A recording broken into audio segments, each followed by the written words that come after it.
Good evening mga kakabsat. May kami kalab shoutout po. Naririnig po si Maestro? May sounds ba? May kami kalab shoutout po. Good evening. Ako, nandiyan na si Ilocana. Ilocana ka na. Shoutout kabsat. Watching from Florida. Wednesday morning here. Good evening Philippines. Ayan. Good morning madam. O, asan na yung iba? Wait lang, malakas yung sounds ko ah. Tawasan ko nga. At least kahit pa paano nako po, mga kabsat.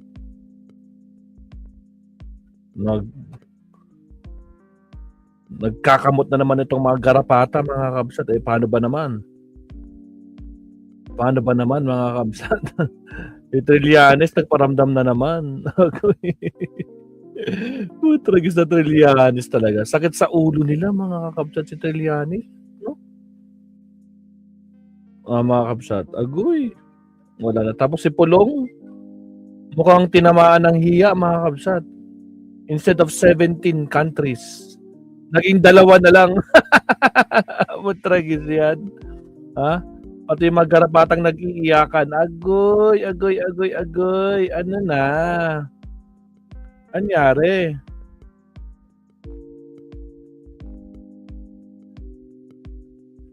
Ano nangyari sa inyo? Ha? Masyado na ba kayong taranta? Pati si Trillanes nako po mga kabsat, hindi nila matatanggap to. Agoy, agoy, agoy, agoy.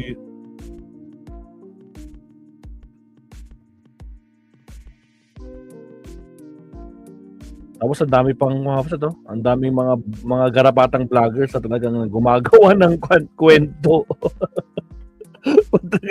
Pinagtatawanan ko nga anong kamutin niya sa mga to? Ha?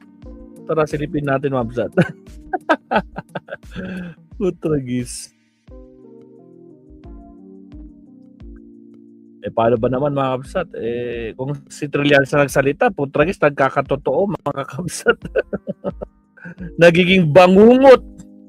Ha? Nagiging bangungot sa kanila.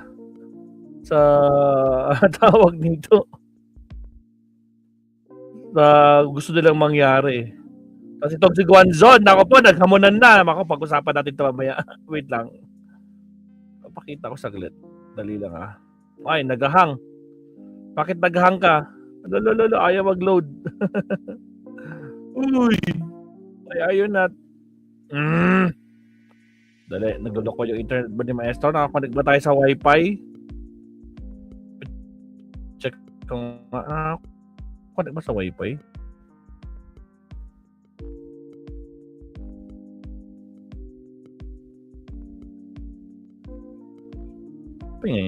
Tagal mag-loading, oh.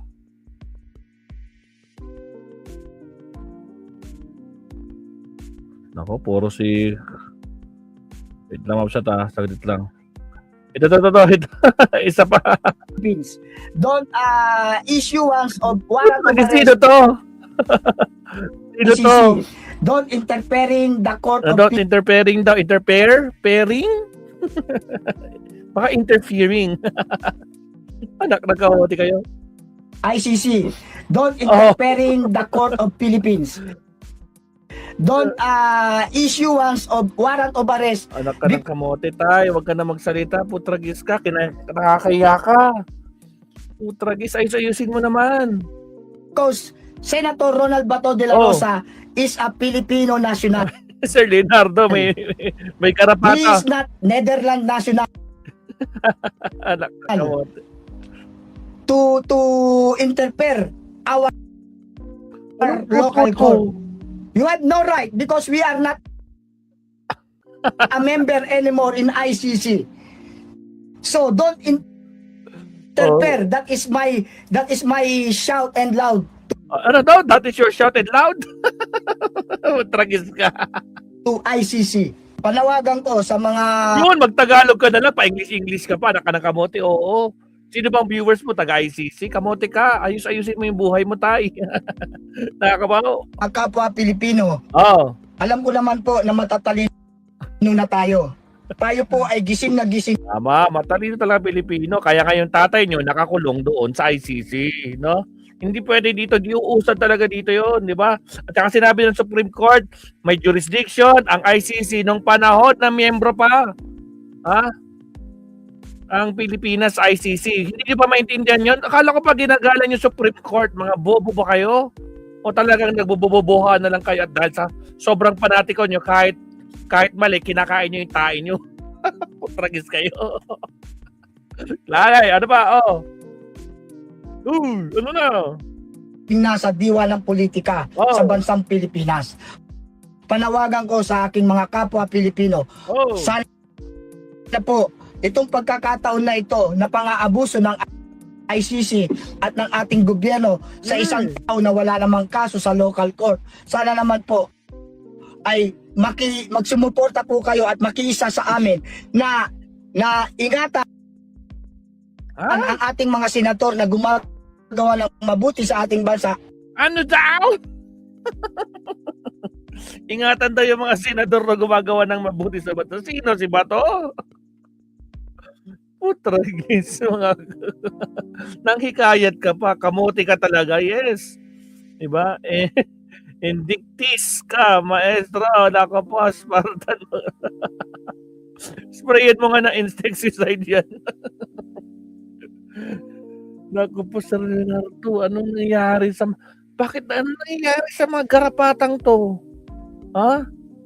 Ng kamuti, walang silbi. Ito, meron pang isa. Ito. Kilala niyo to? All day, go through. Tinin niya, sabi niya. We can debate all day, go through the democratic process and go We can debate all day daw.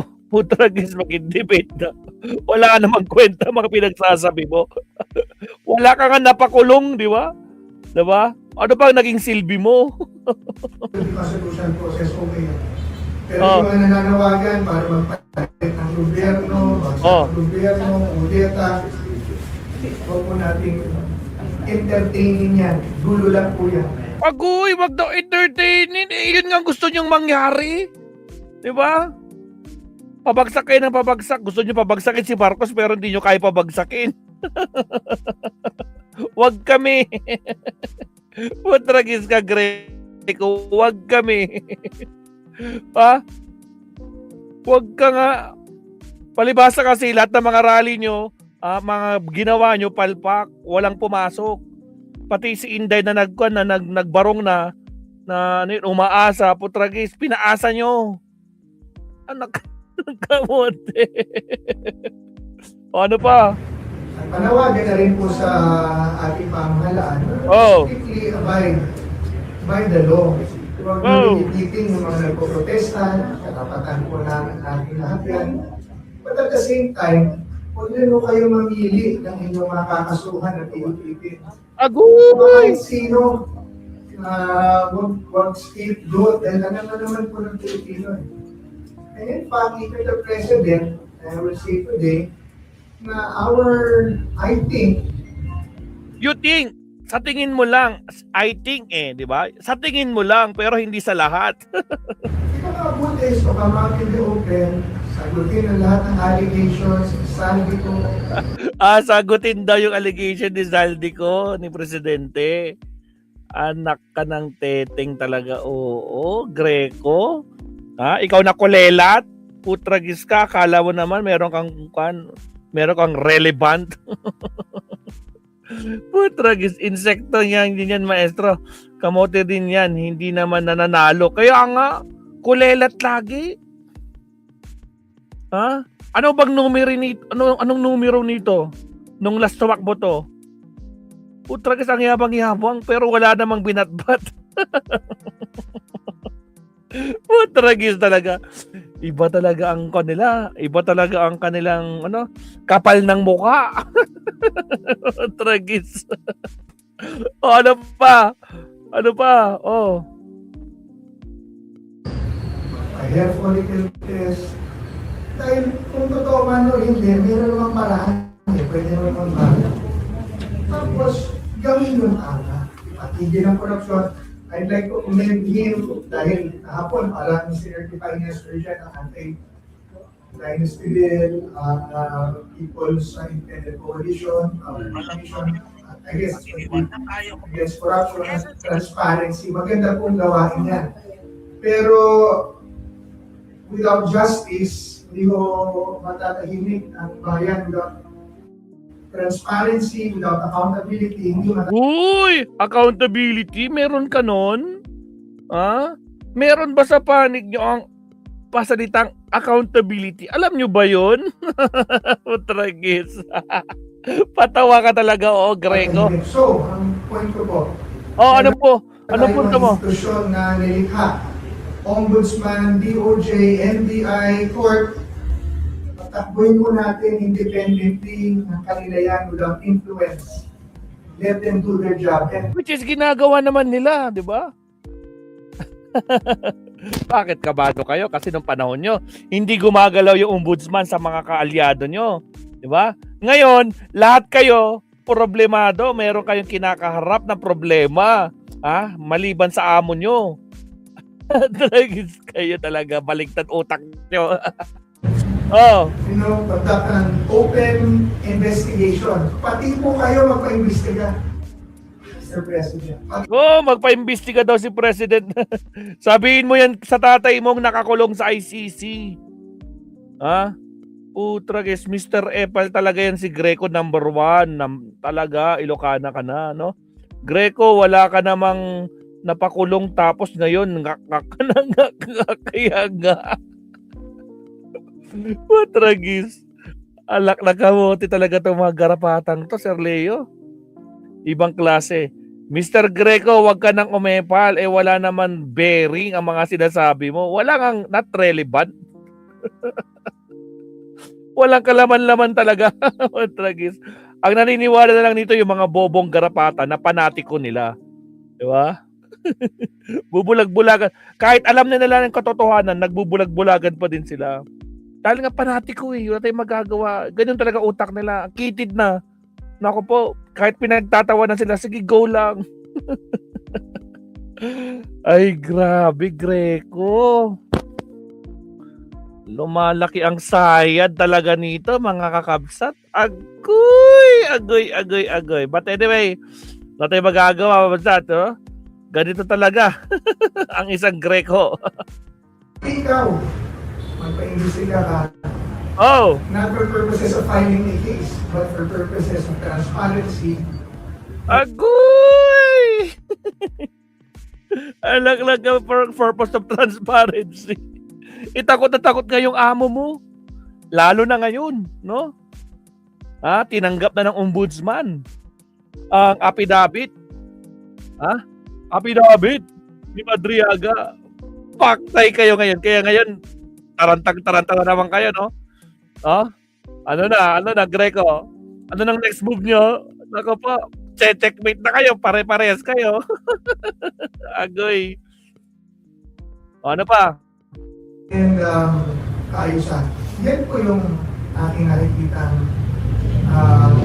lamang gawin. Pero higit sa lahat po, Yun daw yung nakikita niya dapat daw gawin according to him. Sino ka?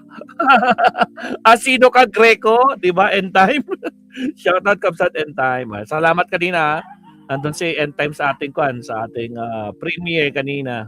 No, kahit na nakapon po yan. Wait lang, may aso.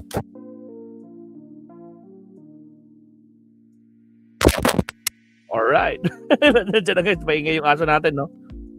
May nakita yata ng ewan ko, biglang gumalaw yung aso eh. But anyway, itong asong to, ngaw-ngaw lang ng ngaw-ngaw, no? Wala nang ginawa ko, di ba? Ngaw-ngaw. Pero nung panahon niya, ni isang politiko po, tragis. Wala namang napakulong to. Anak ng kamote. Nagmamalinis na ang Greco, wala kang talino at tapang. Exactly. Wala pang kasaysay pa nga pinagsasabi niya. No? Back to you, Greco. Tragis ka. Chacha, punta natin siya. Trillianes, tragis. Anak ng kamote. Okay na tayo dito, Hamzat. Anak ng kamote. the democratic process and go to the constitutional process, okay. Pero yung mga nananawagan, Okay na. Wala kang kwenta, Greco. Putragis ka. O sige, sa main topic tayo, Hamzat. Anak ng kamote. Main topic tayo, anak ng kamote. Ano yan? Countdown muna tayo saglit.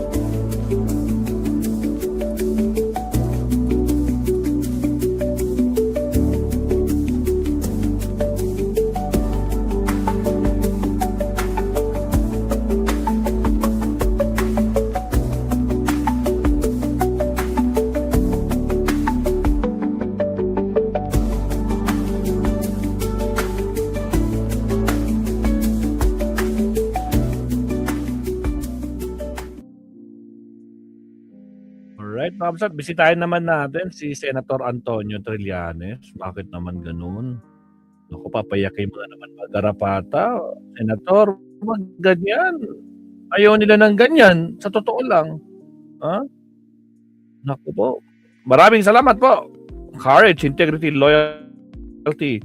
A fellow Bicolano tribute why I moved to skeptic supporter of Antonio Trillanes. Saan ba siya pumunta? Oh, mahaba to ah. Mahaba-haba. Diretso na tayo dito. Ay, nailipat tayo. O, sa interview niya kay Professor. Pakinggan natin.